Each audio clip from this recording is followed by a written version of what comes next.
Binecuvântat să fie numele Domnului.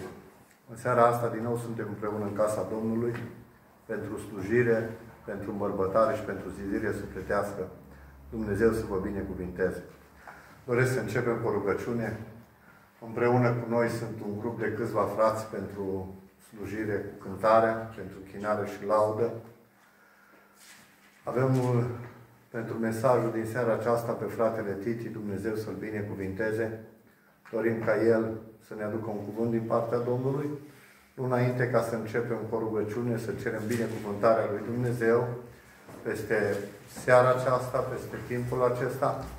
Și rog pe fratele Mihăiță să vină să înalțe o rugăciune în numele Domnului Iisus Hristos pentru cetate, pentru frați, pentru cuvântul lui Dumnezeu.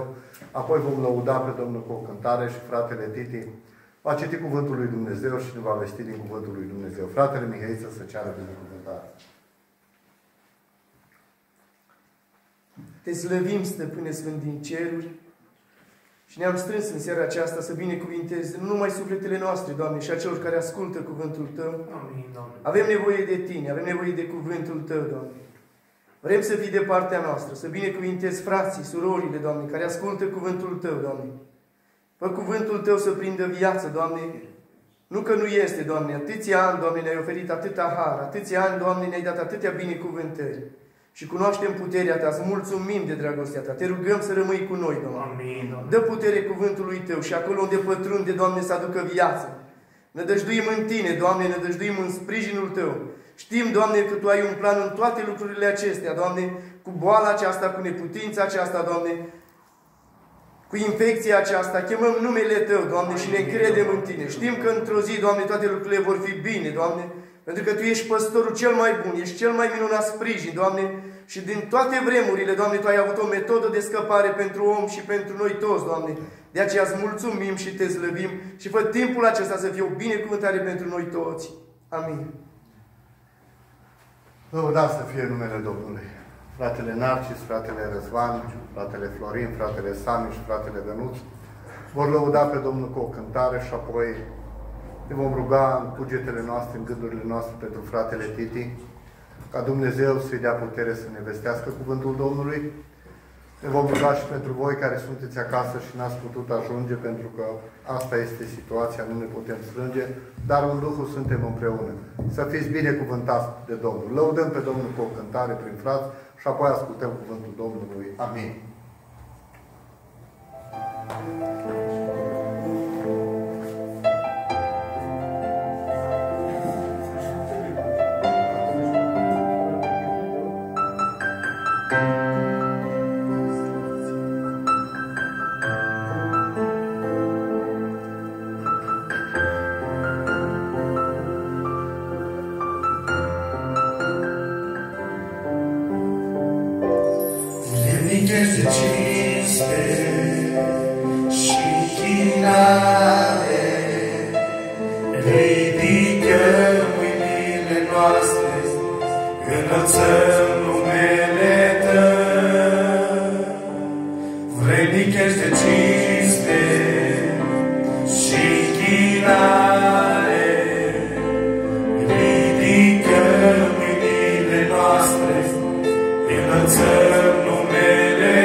Despre tine, cum prin moarte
vieților, Doamne.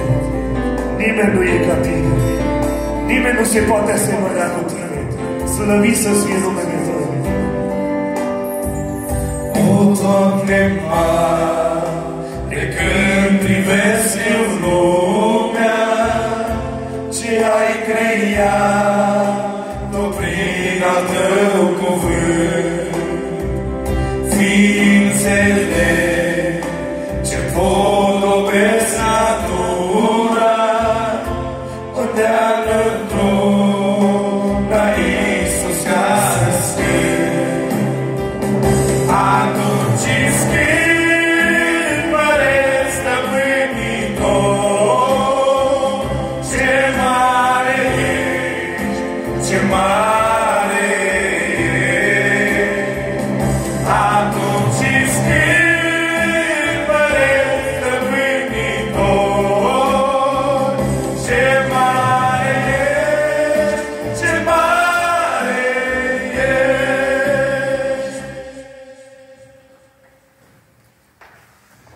Slăvit să fie Domnul! Binecuvântăm pe Cel ce este, care a fost și care va veni, adică pe Dumnezeu Tatăl, Domnul Iisus și Duhul Sfânt, care încă mai este mâna și mila Lui de Dumnezeu peste noi, peste întreaga fața pământului, în sensul care, adică cei ce cred în El, Domnul fie lăudat. Amin. Aș vrea să citesc un cuvânt care mi-a pus Domnul pe inimă, care se găsește la 1 epistolă a lui Petru, capitolul 1, de la versetul 1 la versetul 9. Care doriți să ascultați, care nu, să aveți cuvântul în față, puteți să-l urmăriți și dau citire cuvântului. Petru, apostol al lui Iisus Hristos către aleșii care trăiesc ca străini împrăștiați prin Pont, Galatia, Capadocia, Asia și Bitinia. După știința mai dinainte a lui Dumnezeu Tatăl prin sfințenia lucrată de Duhul, spre ascultarea și stropirea cu sângele lui Iisus Hristos, harul și pacea să vă fie înmulțite.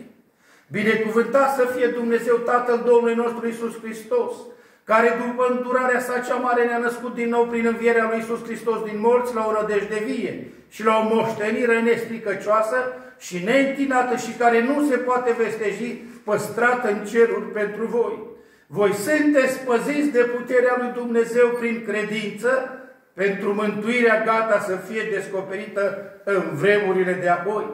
În ea voi vă bucurați mult, măcar că acum, dacă trebuie, sunteți întristați pentru puțină vreme prin felurite încercări, pentru ca încercarea credinței voastre, cu mult mai scumpă decât aurul care piere și care totuși este cercat prin foc, să aibă ca urmare lauda, slava și cinstea la arătarea lui Iisus Hristos, pe care voi îl iubiți fără să-L fi văzut, credeți în El fără să-L vedeți și vă bucurați cu o bucurie negrăită și strălucită, pentru că veți dobândi ca sfârșit al credinței voastre mântuirea sufletelor voastre. Amin. Slăvit să fie Domnul!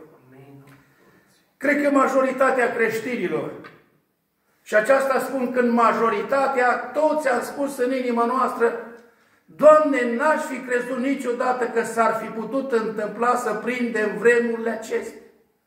Cred că și toți v-ați spus în gând lucrul acesta și a spus, Doamne, nu credeam vreodată că se poate să prindem vremuri ca acestea. Adică cum? Să nu putem să ne mai strângem la oaltă unul cu unul.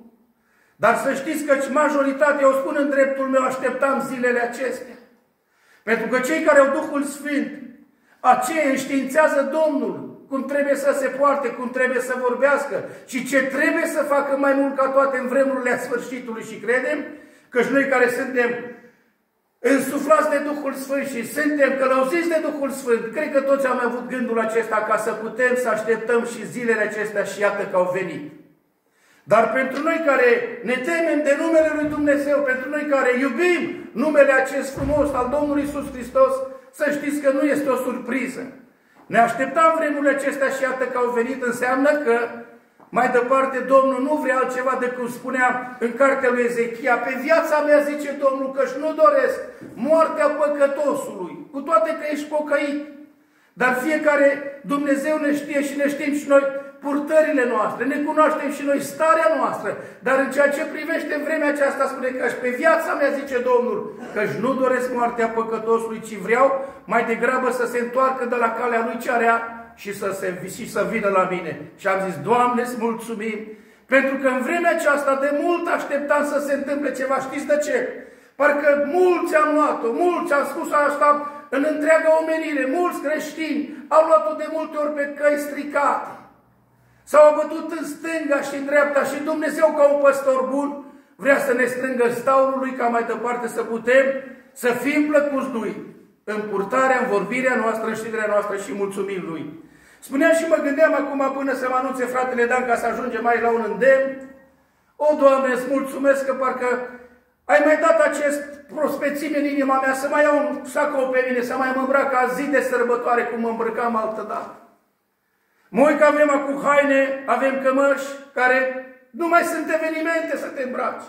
Pentru voi evenimentul cel mai mare era când veneam și ne întâlneam în casa lui Dumnezeu cu frații, cu biserica, cu surorile.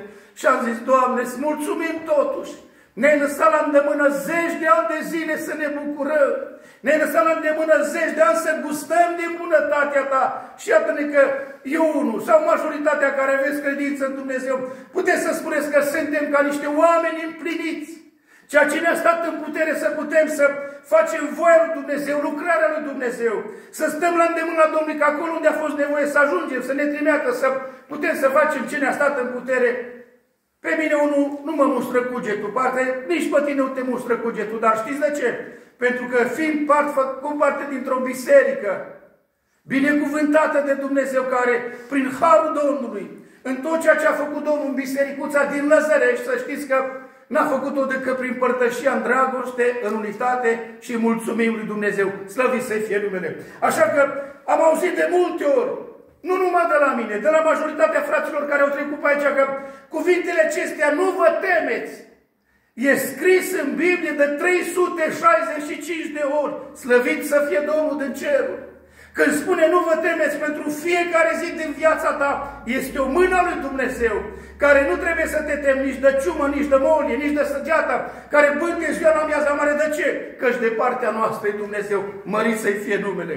Așa că lucrul acesta care l-am citit și cuvintele care le-am citit adineauri, să știți că nu spunea altceva decât acest verset.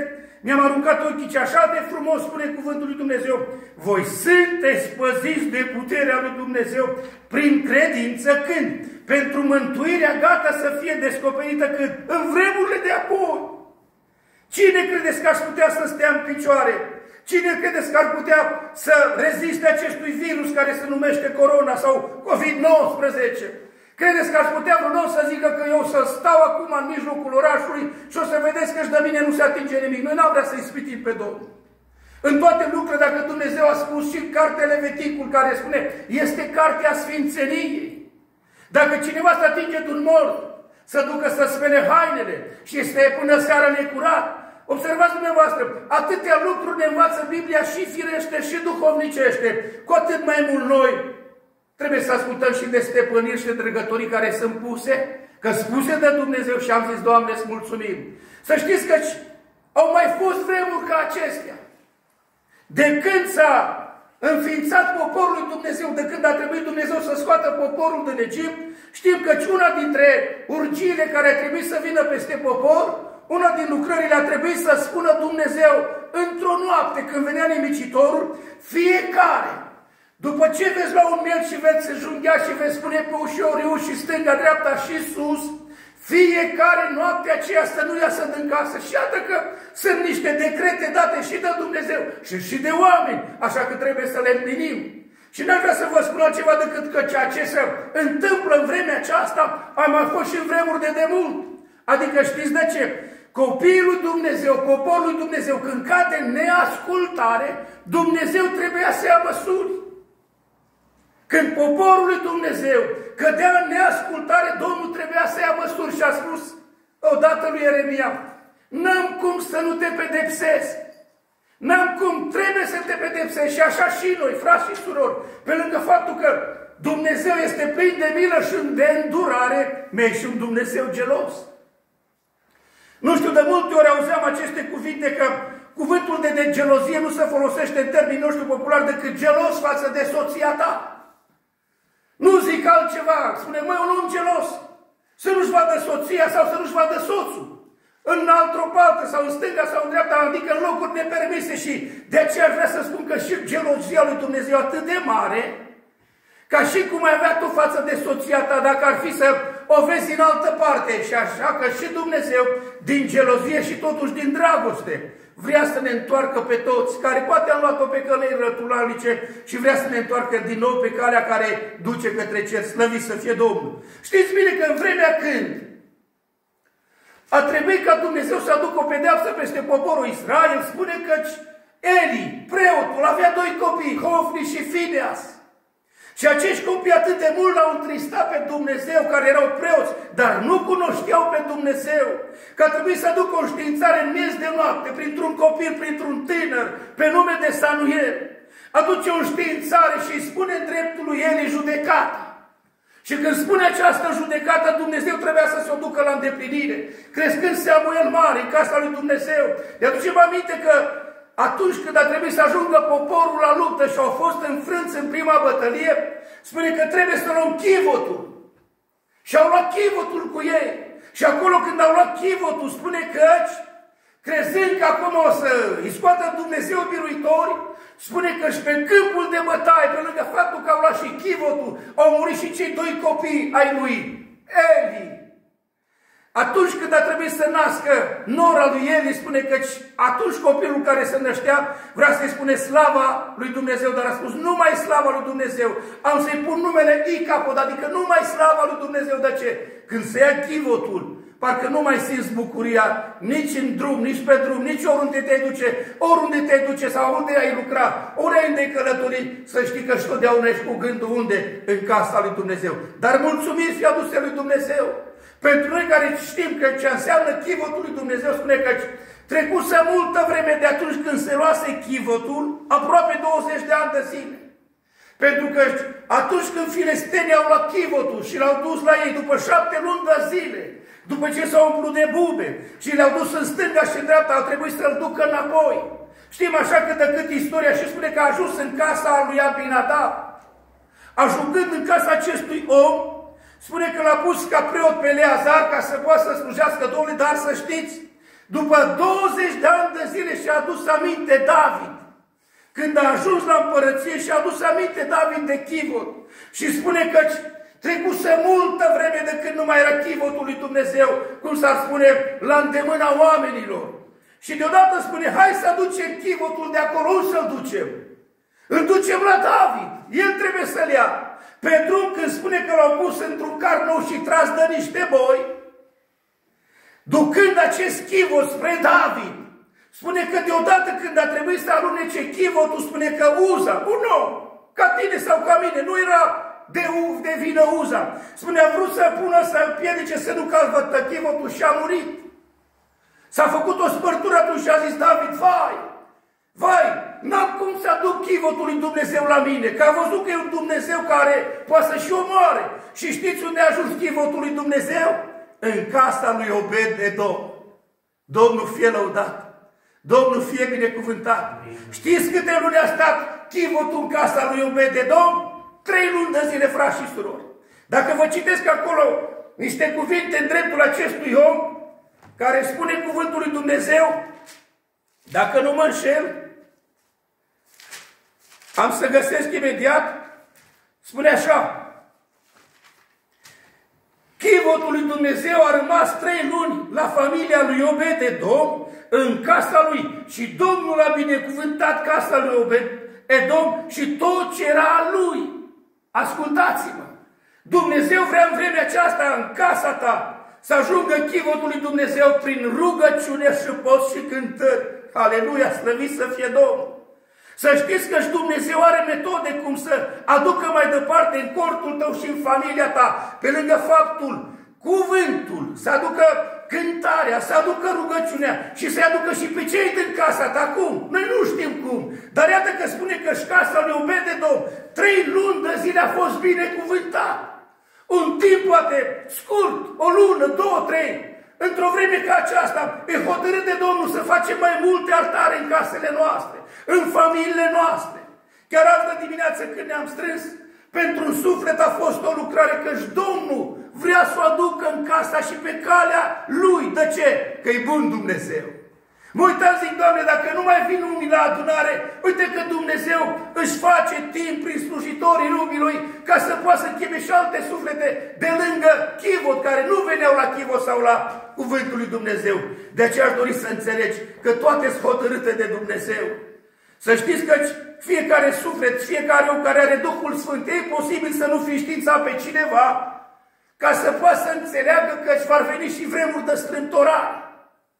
N-am auzit vreodată vreun frate din generația noastră să spună că eu am mai prins vremuri ca acestea. Niciodată, da, bun, că acestea au mai fost ciuma.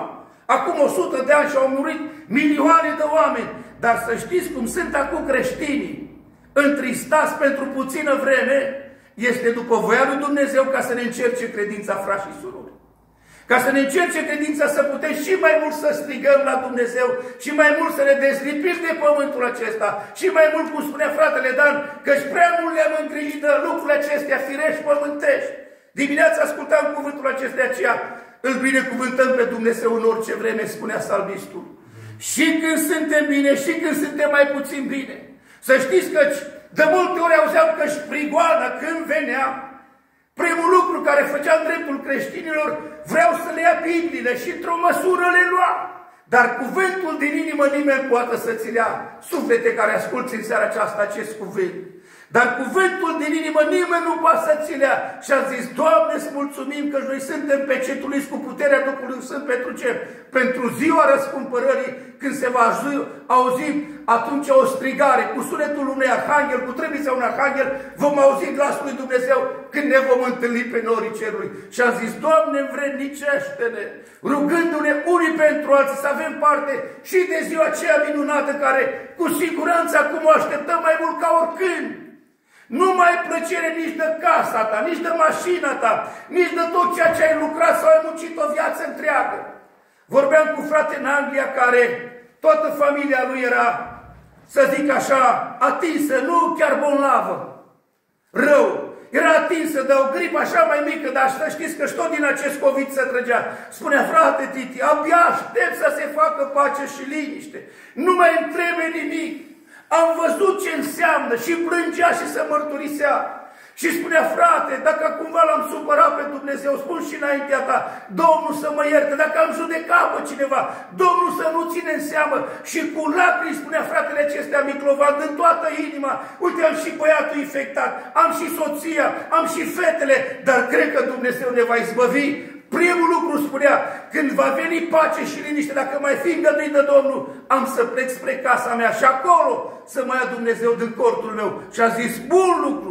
Ce te face să poți să te apropii mai mult de Dumnezeu? Strâmtorarea, necazul și iată că și Dumnezeu fie lăudat. Prin faptul acesta ne ajută Domnul și mai mult să ne apropiem de El. Slăvit să fie Domnul. Aș vrea să vă spun că David, după ce a văzut că s-a întâmplat cu ceea ce s-a întâmplat cu Uza și a murit, spune, n-am să aduc chivotul la mine. Și nu l-a adus. L-a luat Obed-Edom. Știți că a văzut că e cam gelos Dumnezeu, e cam pretențios Dumnezeu. Spune, n-am să-l duc la mine. Și l-a luat Obed-Edom, spune, dar după 3 luni de zile aude David o veste. Auzi, știi ce bine merge lui Obed-Edom? Da, păi de când a ajuns chivotul la el, la toată casa lui merge bine. Păi atunci stai că mai facem și altceva, trebuie să-l aduc înapoi la mine. Să știți că prin toate lucrurile Dumnezeu va aduce din nou vremuri de înviorare. Slăvit să fie Dumnezeu! Slăvit să fie Dumnezeu! Atâta câtă vreme poate ținem chivotul, rugăciunea, postul care poate ne-a lipsit. Cu părere de rău, o spun în dreptul meu, am avut odată o lucrare, bărbatule, nu mai duci posturile cum le duceai altă dată. Și a zis, Doamne, ai milă de mine! Doamne, ai milă de mine! Și acum nu pot spun ca o laudă, am spus, o zi am să-ți iau post, una da, una nu, una da, una nu. Am să dau firii partea ei și am să-i dau Duhului Sfântului Dumnezeu partea lui. De ce? Pentru că acum, cu adevărat, avem motive să ne rugăm și să strigăm la Dumnezeu. Slăvit să-i fie numele. Și de aceea David, văzând că merg lucrurile așa bine și Dumnezeu văzând că ne-am întors poate. Ne-am întors poate din gândurile sau din planurile noastre, ne-a lăsat la îndemână, cum a spus la Obed-Edom, 3 luni de zile. Va veni vremea că și dreptul nostru va vedea Domnul, căința noastră, întoarcerea noastră, ascultarea noastră, frați și surori. Cu adevărat spune David, hai să-l aducem aici la mine, ca să-i fac un cor Domnului. Și a făcut. Și în încheiere spune că și David, când se îndrepta cortul spre el, a căutat să laude pe Domnul cu o cântare care și până în zilele noastre este valabilă, această cântare care este și ca o predică, care este și ca o prorocie. Și în 1 Cronici 16 cu versetul 8 am să citesc mai multe versete care ne va fi de folos ca să putem să înțelegem că și cuvântul este începutul și tot cuvântul este sfârșitul. Slăvit să fie Domnul. Spune, cântarea de laudă. Lăudați pe Domnul, chemați numele Lui, faceți cunoscut printre popoare faptele Lui înalte. Cântați, cântați în cinstea Lui, vorbiți despre toate minunile Lui, făliți-vă cu numele Lui cel Sfânt, să se bucure inima celor ce caută pe Domnul. Căutați pe Domnul și sprijinul Lui, căutați necurmat fața Lui. Aduceți-vă aminte de minunile pe care le-a făcut, de minunile Lui și de judecățile rostite de gura Lui. Dumnezeu să fie lăudat! Dumnezeu să fie binecuvântat! Să știți că și cu drag mi-aduc aminte de minunile care le-a făcut Dumnezeu în această cetate, în acest locaș de închinare. Cu drag mi-aducem aminte și să știți de ce? Vă spun că eu, ca om, Doamne, nu-mi pare rău de viața care am trăit-o de când te-am cunoscut. Nu-mi pare rău de 30 de ani, aproape 27 de ani, de când te cunosc, că parcă cu adevărat cu acești ani, cu aceste minuni, cu aceste lucrări, avem să ne întâlnim în Împărăția Cerului. Slăvit să fie Domnul! Deci de aceea e frumos, că și niciodată n-ai să-ți mai aduci aminte de zilele până să te pocăiești. Parcă ți-ar fi și rușine să te mai gândești cum era odinioară. Dar de când te-ai pocăit, de ziua când ți s-a dat un certificat de naștere, în Iisus Hristos Domnul, parcă cu drag ți-aduce aminte. Și de aceea spunea această cântare frumoasă. Aduceți-vă aminte de minunile și pe care le-a făcut, de minunile și de judecățile rostite de gura Lui. Voi, sămânța lui Israel, robul Său, copilul lui Iacov aleșiului, adică sămânța Domnului Iisus Hristos, noi suntem.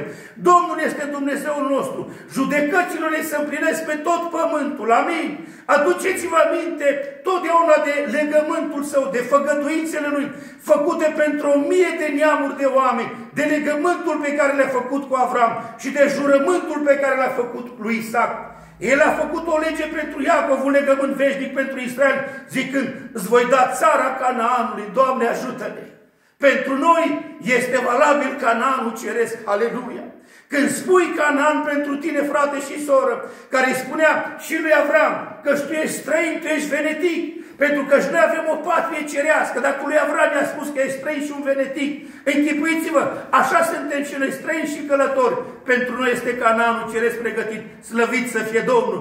Nu de mult mi-aduc aminte când spunea fratele Dan, că-și Domnul Dumnezeu Iisus Hristos s-a dus să ne pregătească un loc, frați și surori, ce cinste! Tu, eu, un pumn de țărân, un praf de pe cumpără, dar care avem o valoare nestimată înaintea lui Dumnezeu, ne-a dat o valoare sângele Domnului Iisus Hristos, să moștenim cerul împreună cu Fiul Dumnezeu. Slăvit să fie Domnul! Ca moștenire care v-a căzut la împărțeală. Ei erau puțini la număr, atunci foarte puțini la număr și străini din țara aceea și mergeau de la un neam la altul și la o împărăție, la alt popor. Dar El n-a îngăduit nimănui să-i asuprească și a pedepsit împărați din pricina lor. Mărit să fie Domnul! Să știți că e diferență cineva să te asuprească și cineva să te prigonească. Ascultați-mă! Prigoana este un om care îți vrea ceva pe moment și asuprirea este 1 an, 2, 3, 5 sau 100 sau nu știu, 20, 30 de ani. Și mulțumim lui Dumnezeu că nu va gândi să fim asupriți. Prigoniți, da? Din pricina cuvântului lui Dumnezeu știm că ultimul apostol, Ioan, spune că din pricina cuvântului lui Dumnezeu a fost exilat într-o insulă, Patmos, și de acolo când l-a scos Dumnezeu din lume și din tot ceea ce mai aparținea de lume și-a descoperit slava, și-a descoperit întâietatea și puterea și venirea. Slăvit să fie Domnul! Și spune mai departe, zic că nu vă atingeți de unșii mei și nu faceți rău prorocilor mei. Domnul fie lăudat! Umblați după daruri. Dar cele mai bune daruri știți care sunt? Să predici, prorocul. Ăsta Asta înseamnă când prorocești este cuvântul lui Dumnezeu. De multe ori auzeam, frate, mie mi-a vorbit Domnul. Apoi, frate, cuvântul lui Dumnezeu e proroc. Cuvântul lui Dumnezeu este duc și viață și ceea ce vorbim, nu vorbim de la noi. Vorbim de la marele proroc care este Duhul Sfânt, slăvit să fie Domnul și Domnul Iisus. Cântați Domnului toți locuitorii pământului, vestiți din zi în zi mântuirea lui, Doamne ajută-ne! Doamne ajută-ne să vestim din zi în zi mântuirea lui Dumnezeu, să nu ne temem, fraților. Văzut în Italia acum 2 săptămâni cu un grup de frați, vreo 3-4 deja începea să se fierbântă în Milano, când a ieșit cu un șofar, cu un cor, cum s-ar spune, și au început să strige. Nu mai aveau frică. Vedeau că moartea e pe drumuri, moartea este în case, moartea este peste tot și atunci a trebuit să iasă și le spunea cu tărie, pocăiți-vă că există Iisus Hristos, Domnul, care vă poate mântui. Există Iisus Hristos, Domnul, care vă poate salva. Și am zis, Doamne, dă-ne și nouă putere, unde să putem să vestim, ajută-ne să vestim. Și Domnul fie lăudat, căci Domnul este mare și foarte vrednic de laudă. El este de temut mai presus de toți Dumnezei, căci toți Dumnezei popoarelor sunt idoli. Doamne, ajută-ne ca noi să fim aceia care să deosebim, Doamne, care este voia plăcută și desăvârșită a Sfințeniei Tale, adică să nu facem idoli din tot ceea ce vedem în jurul nostru. Acum nu pot să intru în amănunte, știți că și mulți spuneau că poți să-ți faci idol din casa, din mașină, din copii, din soție. Nu știu, dar să facă Domnul pentru noi să nu avem idol, ci să-L avem pe Iisus Hristos, Domnul, slăvit să-i fie numele. Spune, lăudați pe Domnul căci este bun, căci îndurarea răului ține în veci. Să urle mare cu tot ce este în ea, câmpia să veselească împreună cu tot ce este pe ea, să chiuie copacii pădurii înaintea Domnului, că cel vide să judece pământul. Au zis să chiuie.